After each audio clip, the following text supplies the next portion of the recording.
3 tips pour rendre tes monstres mémorables.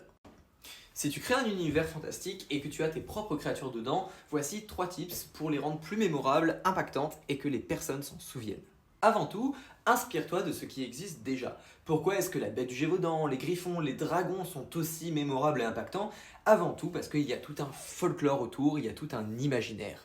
Et c'est ce que tu vas devoir créer. Tu vas devoir créer plein d'histoires, plein de on-dit, plein de contenu autour de cette créature. On en parle sans la voir.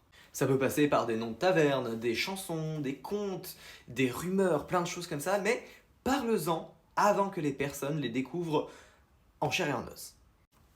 Ensuite, et ça va avec le premier conseil, joue sur la rémanence. Et il ne faut pas que le monstre arrive une seule fois, fasse coucou, je suis la Tarasque, et s'en aille. Non, il faut que tu trouves une créature intéressante et que tu la fasses revenir à plusieurs fois par les traces qu'elle va laisser dans le paysage, par des histoires, comme je l'ai dit juste avant, ou juste par le fait de la voir plusieurs fois dans différentes situations. Et ça marche pour un monstre immense ou alors une toute petite créature qui est mignonne mais que vous allez retracer ou reconnaître par ses fonctions à différents moments. Par exemple, moi dans mon univers, j'ai une petite créature qui s'appelle un cochisson.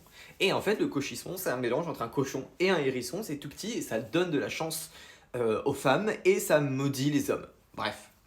Et en gros, le cochisson, je le remets souvent. Je le remets à plusieurs sauces. Soit dans des contes, soit alors les joueuses de mes univers fantastiques vont croiser un cochisson, ou alors en entendre parler, etc., etc. Mais en tout cas, ça le rend vivant parce qu'on en entend souvent parler et ça lui donne vie. Et enfin, dernier conseil, trouve une mécanique hyper intéressante et hyper unique de cette créature qui va en fait la rendre hyper reconnaissable très rapidement. Par exemple, admettons que c'est une créature polymorphe qui, à chaque fois qu'elle se présente, est là en mode bonjour, je suis aubergiste,